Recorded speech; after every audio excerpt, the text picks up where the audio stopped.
Bienvenue dans Femmes de Sport, la seule émission féminine Hommes et Sport. Avec au programme de la passion, de la découverte, des sensations fortes et surtout des rencontres. Avec Virginie Dedieu, bonjour. Bonjour. Multiple championne de natation synchronisée. C'est époustouflant. Votre parcours est époustouflant. Je suis sûre que vous-même, vous ne connaissez pas le nombre de médailles que vous avez en tout cumulé. Et à côté de vous, Astrid Guyard, bonjour. Bonjour. Alors, vous avez un palmarès d'escrime, vous êtes championne de France, vice-championne du monde, vous avez plein de médailles également. Mais vous pratiquez le fleuret. Alors, dans l'escrime, il y a plusieurs armes. Est-ce que vous pouvez nous expliquer la différence entre ces armes ? Effectivement, 3 armes, l'épée, le sabre et le fleuret. Donc je vais commencer par l'épée, l'arme des duels. Donc l'arme où le premier qui touche a le point et on peut toucher partout, comme à l'époque des duels. Ensuite le sabre, l'arme des cavaliers. On touche donc avec le tranchant de la lame et on touche que le haut du corps parce que sinon on découpe la tête de son cheval et après ça marche moins bien. Et la 3e arme, c'est la mienne, c'est le fleuret, donc une petite arme avec laquelle on touche avec le bout de la pointe. C'était pour en fait s'entraîner à l'épée, pour éviter de se tuer à l'entraînement.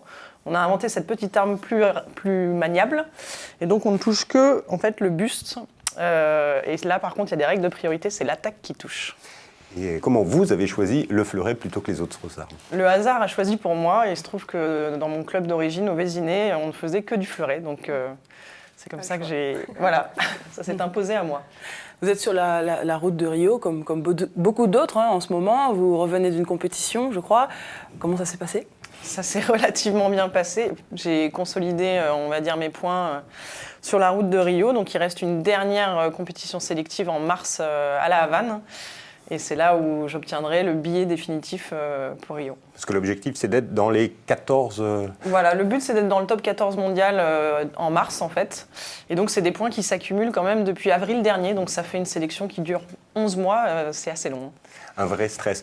Vous également, vous participez à l'aventure de Rio, mais de l'autre côté de la barrière, comme coach, oui. Vous entraînez, vous participez aux entraînements de l'équipe de France de natation synchronisée. Alors cette année, oui, c'est la première fois que l'entraîneur national, donc Julie Fabre, qui vient d'acquérir cette fonction de chef, me demande de faire partie du staff. Donc c'est momentané, je ne suis pas l'entraîneur national, absolument pas de l'année, mais elle m'a donné des missions à étaler dans l'année. Je partirai au championnat d'Europe avec elle.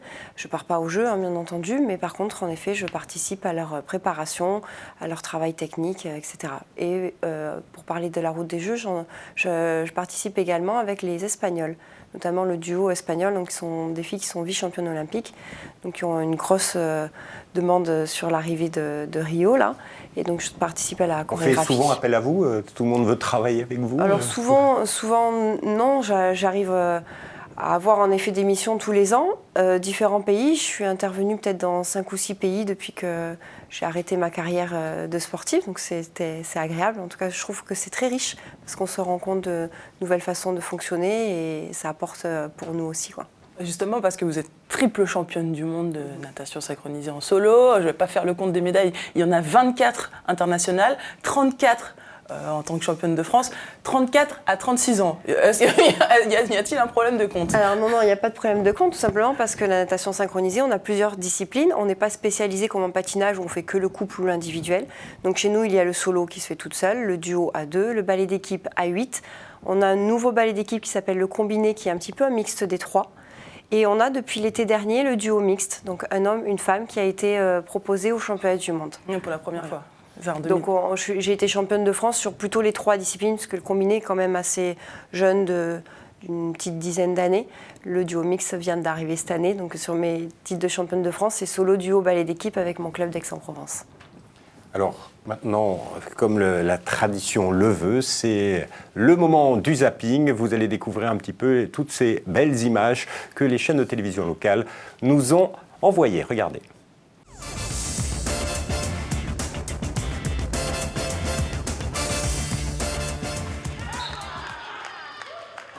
Alors, je pense qu'on peut vraiment retenir qu'on a grandi en équipe parce que ces matchs nous ont appris à vraiment jouer ensemble et à affronter le gros niveau européen. Après, c'est sûr que c'est une déception parce qu'on se ressort sans victoire. On est considérés comme des garçons, quoi. Or, pas du tout. Enfin, moi, je trouve pas. Mais, justement, en fait, c'est pas assez développé et personne voit vraiment réellement ce que c'est le rugby féminin, en fait.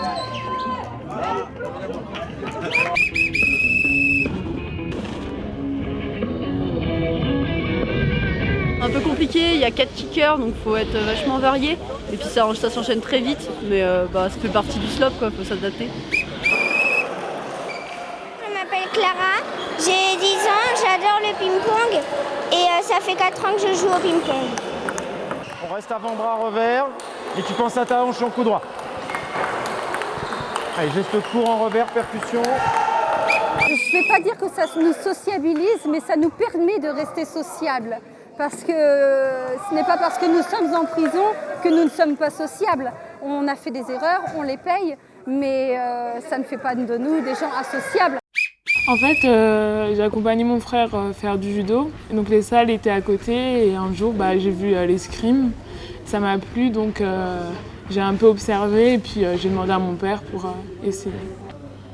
Par rapport à tous ceux qui font du foot ou du basket, j'ai trouvé ça tellement différent que ça m'a vraiment intéressée. J'ai voulu vraiment savoir en fait tout ce qui se passait dans ce sport. Et ils pensent toujours à Pirates des Caraïbes ou à Zorro ou tout ça, alors que c'est pas du tout ça.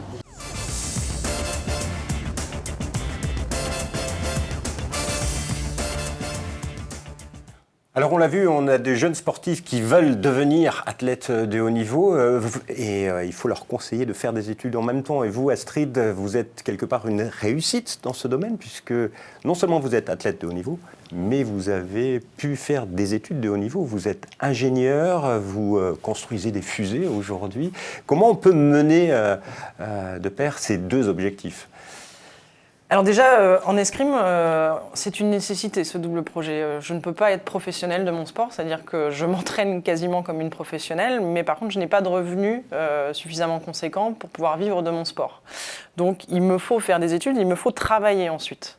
Donc c'est une nécessité et ensuite on va dire que les prérequis, c'est clair que c'est une organisation. Et aussi beaucoup de détermination. Je pense qu'il faut que les deux activités aient du sens. Si on n'est pas passionné par un domaine, par les deux domaines en l'occurrence, ça va être très difficile d'aller au bout. J'ai eu la chance depuis que je suis toute petite d'être fascinée par le spatial, d'avoir ma passion pour l'escrime et je pense que c'est ces deux moteurs-là qui ont fait que j'ai pu aller aussi loin dans ces deux projets.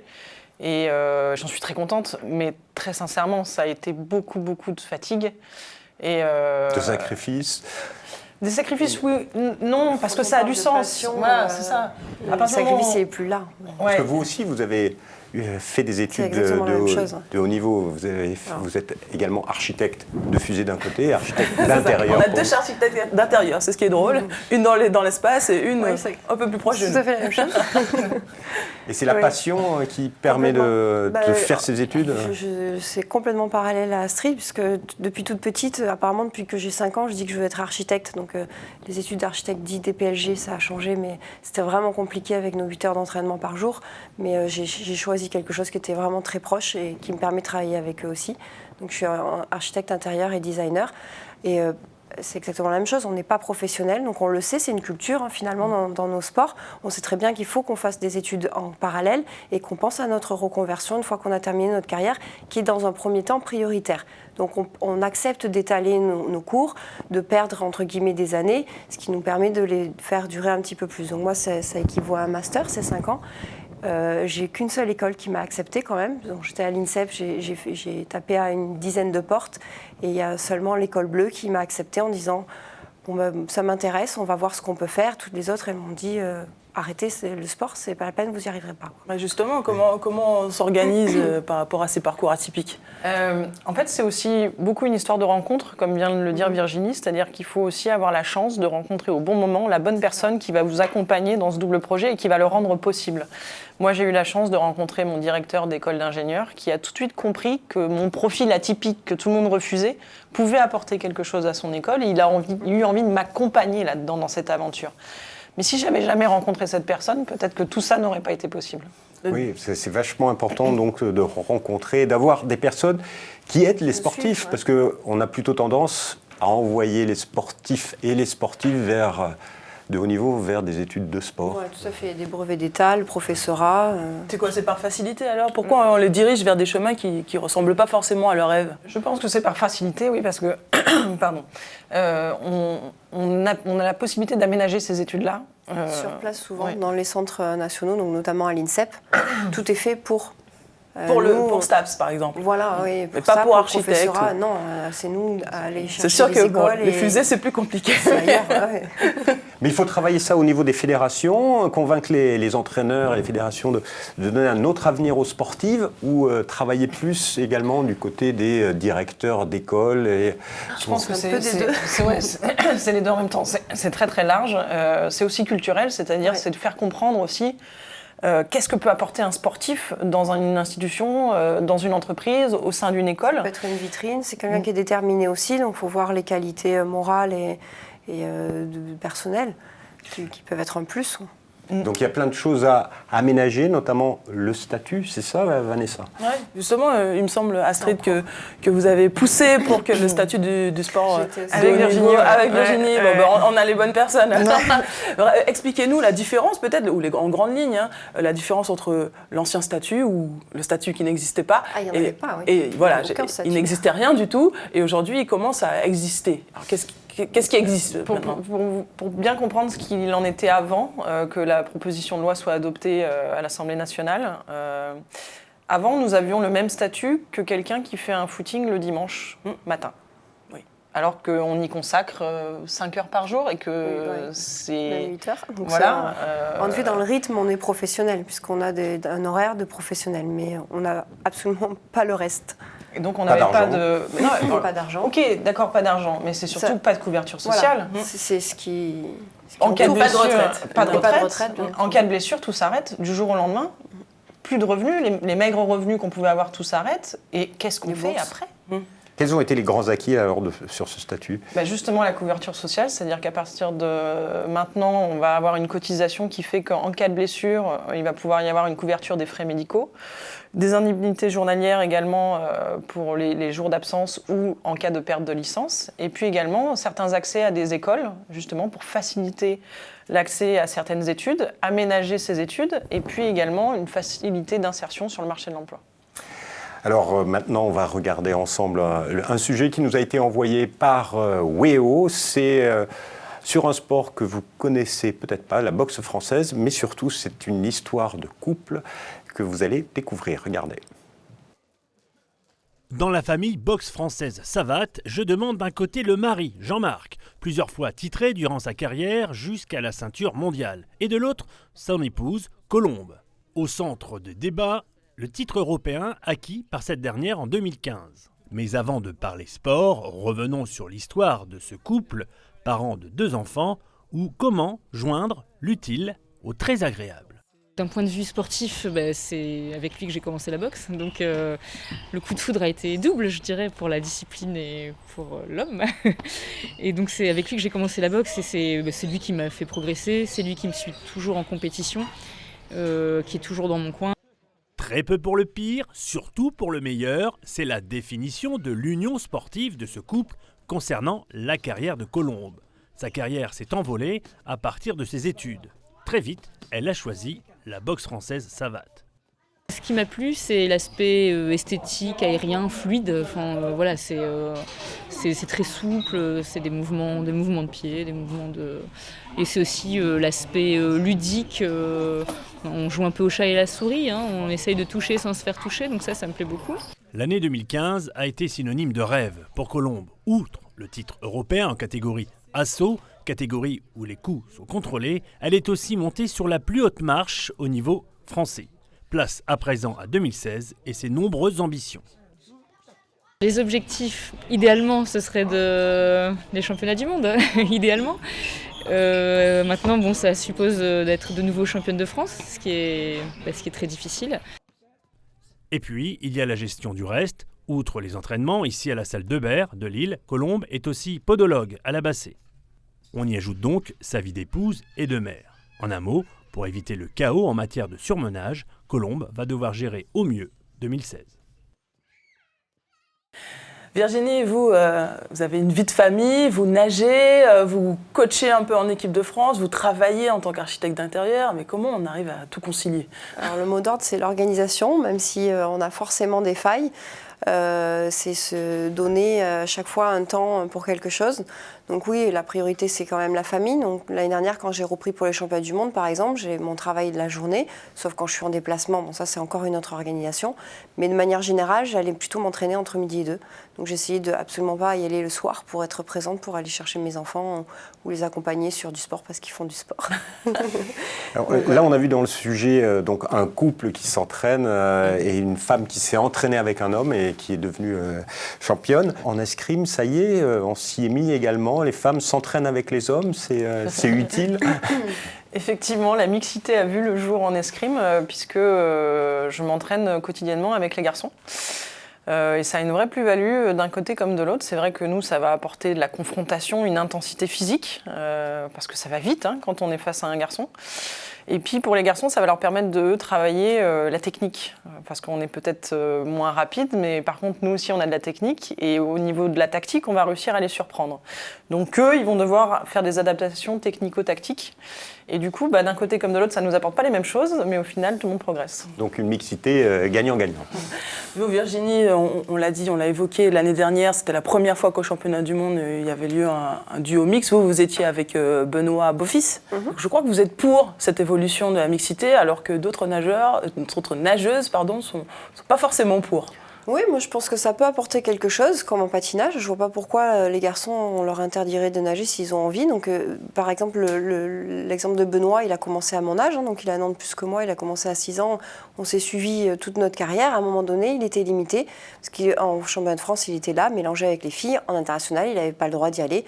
Donc, c'est ça, en championnat de France, il y a des garçons, il y a mais toujours eu des garçons, sauf qu'on ne les voyait pas parce qu'en international, ils n'avaient pas le droit de participer. Donc au championnat de France, ils étaient mélangés avec nous. Après, bien sûr, la comparaison à niveau égal, ils sont plus forts. Donc c'est normal qu'en international, on les interdise.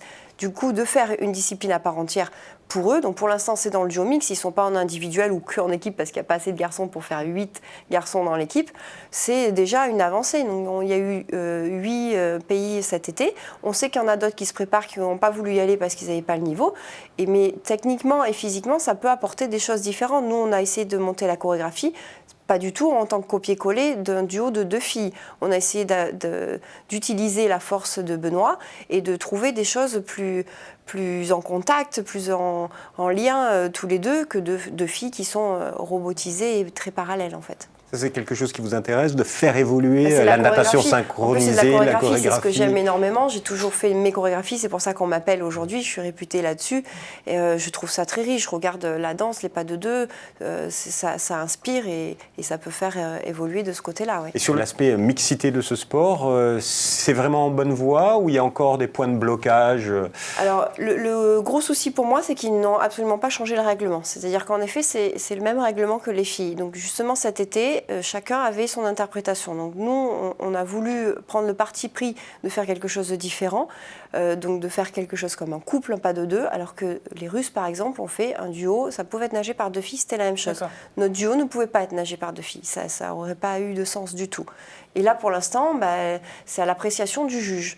Donc il faudrait en effet faire évoluer en tout cas la notation pour savoir vraiment dans quelle direction on va, quoi. Mais c'est également une politique au niveau du sport, c'est encourager les garçons à... Voilà, ça n'a pas été échangé justement pour aller très vite et pour aller le mettre, donc c'est la FINA, la Fédération internationale, qui a décidé de le mettre au championnat du monde. Ils n'avaient pas le temps de changer un règlement pour pouvoir le poser là-dessus.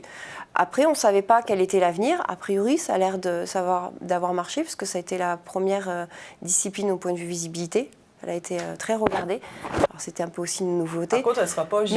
Non. Là, les Jeux, c'est 4 ans en avant. Enfin, c'est bien sûr trop tard. On entend dire que ça pourrait l'être dans quelques années. Par contre, ça reste au championnat du monde. Et la Ligue européenne qui organise les championnats d'Europe vient de le mettre aussi cette année, puisque ce n'était pas les mêmes organisateurs. Donc, a priori, ça devrait perdurer. Dans l'escrime. C'est quasiment mixte. Pourtant, je crois qu'il n'y a pas beaucoup de femmes qui sont maîtres d'armes. Oui, c'est vrai, c'est un constat étonnant. Il n'y a pas de raison objective à cela. C'est un métier qui peut très bien être fait par une femme. Peut-être le rythme de vie d'un entraîneur d'escrime avec beaucoup d'absences. C'est des entraînements qui durent tard le soir, c'est des compétitions le week-end. Peut-être que ça peut dissuader. Et puis après, c'est vrai que culturellement, c'est un métier d'homme et il est peut-être difficile de faire sa place en tant que femme dans des métiers d'hommes. Et notamment au niveau des cadres dirigeants, des sports, entraîneurs, il y a encore de longues bagarres à mener. Mais nous avons une femme présidente de notre fédération, donc ça va peut-être évoluer au fur et à mesure. Le sport, c'est une histoire de passion, de beauté, d'image. Et puis, je vous propose un sujet avec Elle s'engage. C'est un sujet qui vous est proposé par la commission féminine de la Fédération française de vol libre. Il y a 5 ans, pour mon anniversaire, on m'a offert un biplace. Du coup, j'ai fait le biplace avec beaucoup d'appréhension. Je voulais même pas le faire, on m'a un peu forcé. Ça me faisait envie, mais peur. Je sais pas, moi je me sens bien quand je vole.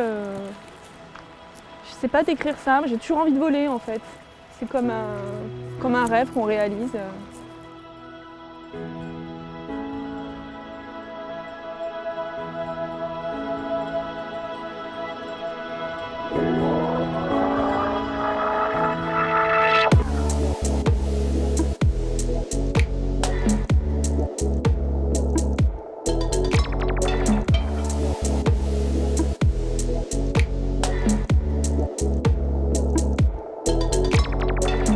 J'ai commencé le parapente parce que je faisais de l'alpinisme et de l'escalade.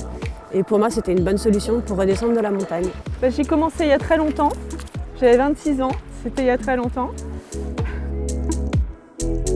J'ai peur parfois quand je vole, surtout en thermique, parce que j'aime pas quand ça bouge trop.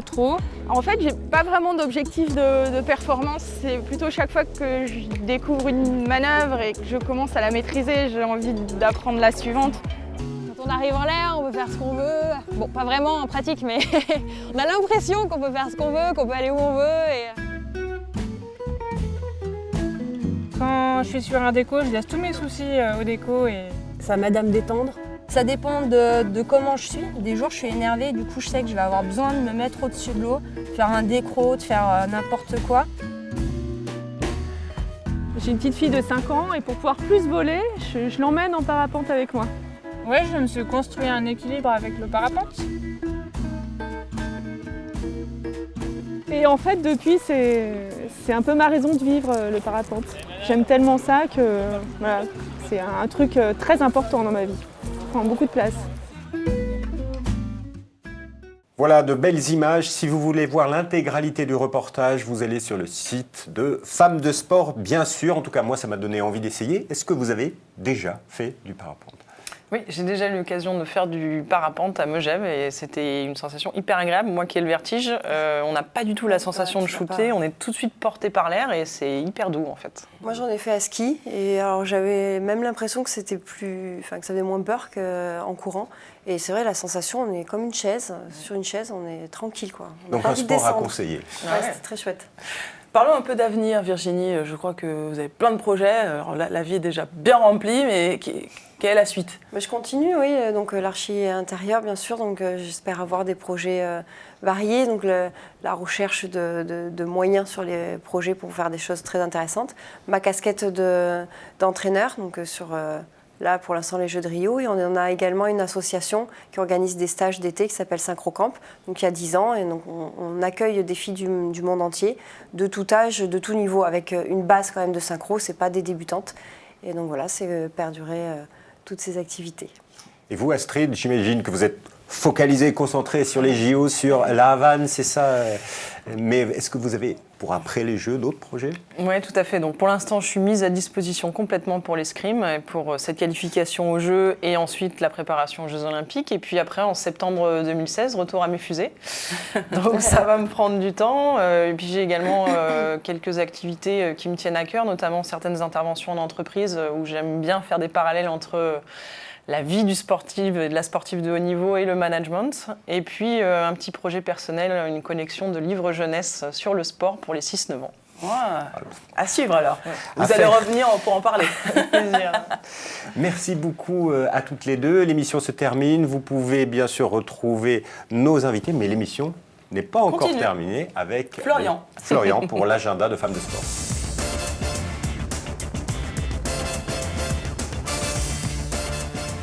Bonjour Florian, je suis Bonjour. étonnée de vous voir, il paraît que vous étiez à Rio. Ah non, je n'ai pas été au carnaval, par contre j'ai pris une semaine de vacances, je suis parti au ski. Ok. Alors, qu'est-ce que tu as retenu pour nous? Eh bien du football le dimanche 28 février avec les quarts de finale de la Coupe de France féminine. Et du ski? Et du ski, avec du ski alpin, la fin du Ladies Night Tour, la 3e étape le 23 février à Gérardmer et la grande finale à Manigot le 1er mars. Et plus au chaud, à la piscine, t'as quelque chose? Du water polo, hein, si ça vous Oui, plaît. ça nous botte. Voilà, avec la Ligue mondiale et la zone Europe, ce sera la 4e journée. Un France-Pays-Bas à Lille le mardi 23 février. Les Bleus qui sont dernières de leur groupe, il faut aller les supporter. Je crois que vous avez une belle initiative pour nous. Sportive et solidaire, c'est la Women's Cup à Saint-Nazaire du 4 au 6 mars. C'est de la voile, donc c'est des régates avec des sportifs de haut niveau et des amatrices. Et elles soutiennent l'ONG Plan International qui milite pour l'éducation des filles dans le monde. Ah. Et début mars, tu as d'autres événements à nous proposer? Eh bien, le samedi 12 mars, ce sera les qualifications à l'Euro 2016 de handball féminin. Ce sera à Nîmes et ce sera un France-Allemagne. Et là aussi, il faut supporter les Bleus parce qu'elles sont au coude à coude avec les Allemandes. Elles sont toutes les deux en tête de leur groupe. Et on termine avec du cyclisme le dimanche 13 mars à Chambéry. Ce sera le Grand Prix féminin de Chambéry. Et c'est la première étape de la Coupe de France féminine de cyclisme sur route. Merci beaucoup Florian. Voilà, l'émission se termine. Vous pouvez retrouver toutes les informations sur le site internet www.femmedesport.com. Quant à nous, on vous dit au revoir et à très bientôt. À très vite.